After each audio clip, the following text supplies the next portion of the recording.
Assalamualaikum warahmatullahi wabarakatuh. Waalaikumsalam. Siang ini Isnaini News TV berada di Desa Mertak bersama Kepala Desa Mertak, sering dipanggil Pak Doyok gitu ya. Iya, kalau nama formalnya adalah Pak Sahnan Syahnan pakai swing. Syahnan ya, Syahnan SPD. Mudah-mudahan beliau sehat selalu. Amin, untuk amin. mewujudkan keadilan sejahteraan di Desa Mertak. Dilaksanakan oleh pemerintah desa dan diawasi lagi oleh BPD.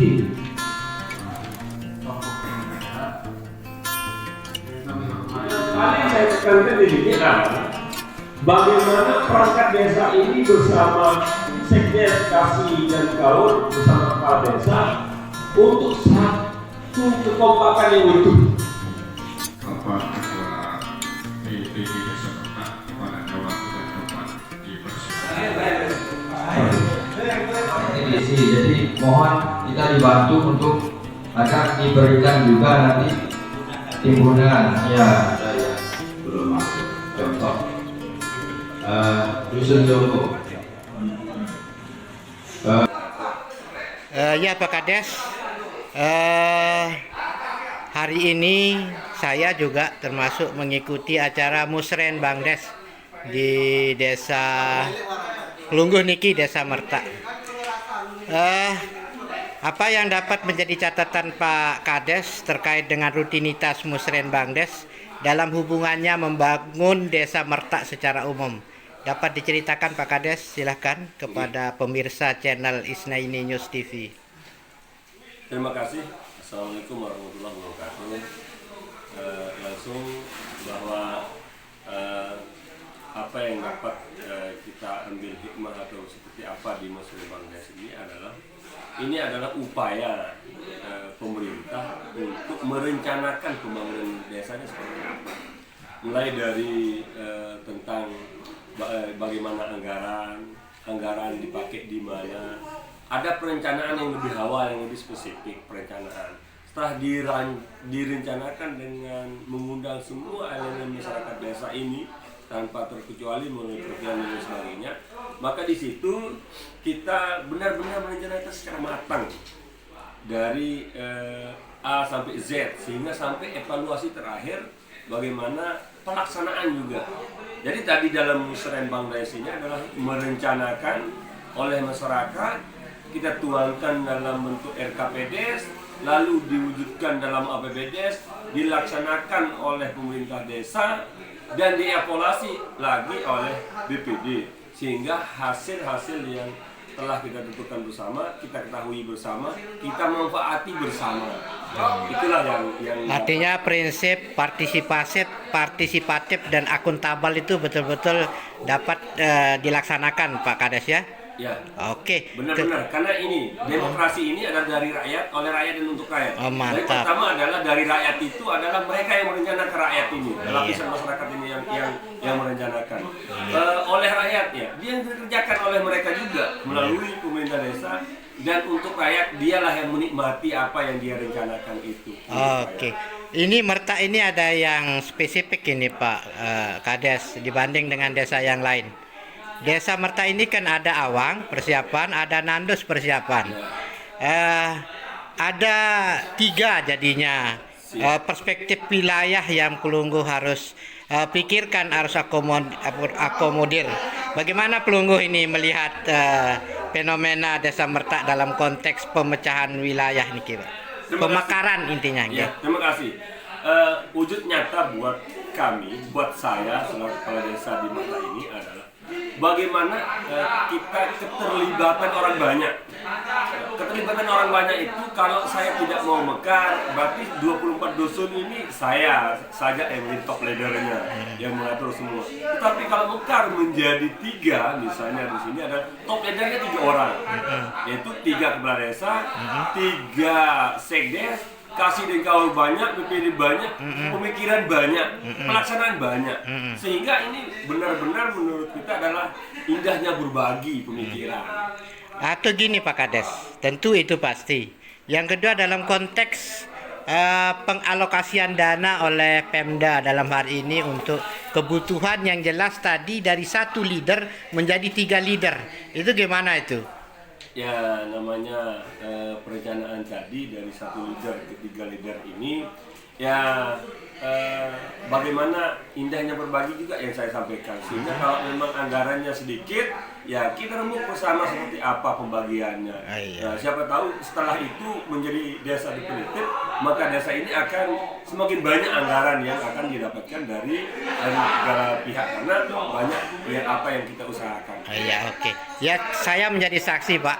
Tadi bayangan saya, karena Pelungguh ada Nandos, ada Awang, bayangan saya dinamikanya tinggi. Tetapi Pelungguh ini luar biasa memimpin rapat musrenbang desnya, ini berjalan biasa saja. Itu tanggapan Bapak gimana itu? Karena kenapa berjalan begitu saja? Karena saya selalu rakyat. Kemauannya seperti apa, sehingga backnya selalu ke rakyat itu sendiri.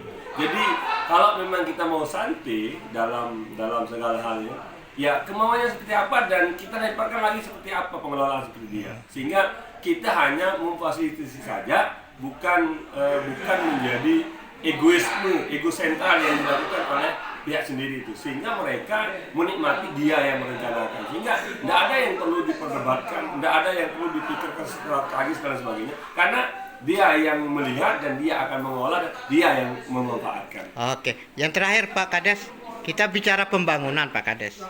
Tentu membangun itu kan butuh dana, butuh tenaga Pak Kades. Oke? Nah, dalam hal dana Pak Kades, sudahkah masyarakat Pak Kades mengetahui bahwa pembangunan itu tidak satu-satunya sumber pendanaan itu dari desa, tetapi kan bisa juga dari kabupaten, dari provinsi, bahkan dari nasional. Itu bagaimana Pak Kades?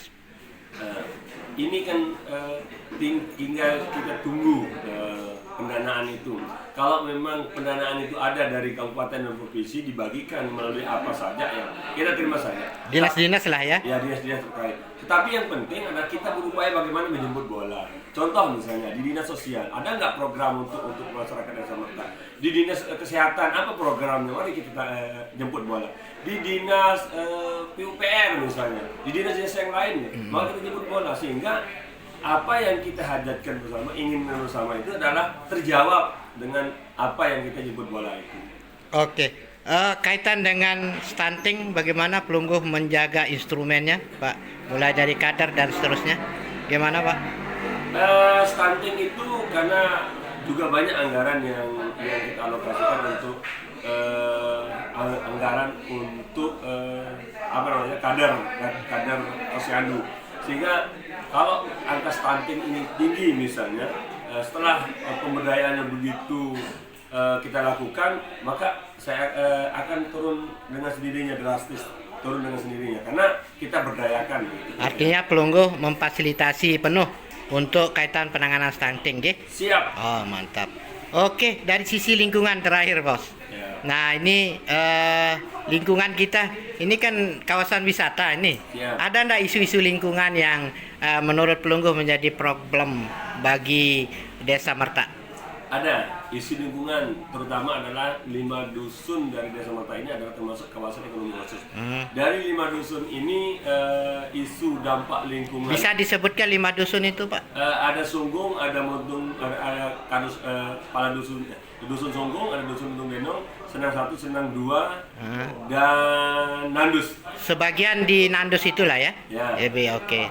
Ya gimana itu isunya, Bos? Jadi dampak lingkungan itu, tentang lingkungan itu, kalau memang kita lihat dari kayak ini kan ada CSR yang dijanjikan, tapi sampai sekarang belum. Oh, belum. Belum ada. Belum realisasi lah ya. Realisasi. Sehingga itu menjadi tanya jawab desa kepada EPDC kapan itu direalisasikan. Terima Oke, kasih. iya, oke. Kalau tadi yang dengar ada narasi BUMDes, ini tentu berbicara ekonomi desa. Bagaimana komitmen Pak Kades tentang membangun ekonomi desa berbasis BUMDes itu, Pak Kades? Sangat saya akan jempolkan kalau BUMDes itu luar biasa. Karena saya lihat di anggaran 2023 ini kita siapin dana 300 juta untuk tahun 2023. ini. Oh gitu ya. Untuk dana bagaimana BUMDes itu berkiprah dalam bisnisnya sehingga desa ini Oke. banyak penghasilan. Itu yang terpenting. Tentu itu yang paling jarang saya dengar tentang komitmen BUMDes. Mudah-mudahan Merta dengan komitmen ekonomi desa dalam hal ini berbasis BUMDes akan menjawantahkan keinginan Pak Kades memimpin desa untuk keadilan dan kemakmuran. Amin, amin. Amin ya rabbal alamin. Takbir, Allahu Allahu Akbar. Akbar. Isnaini News dari Desa Merta.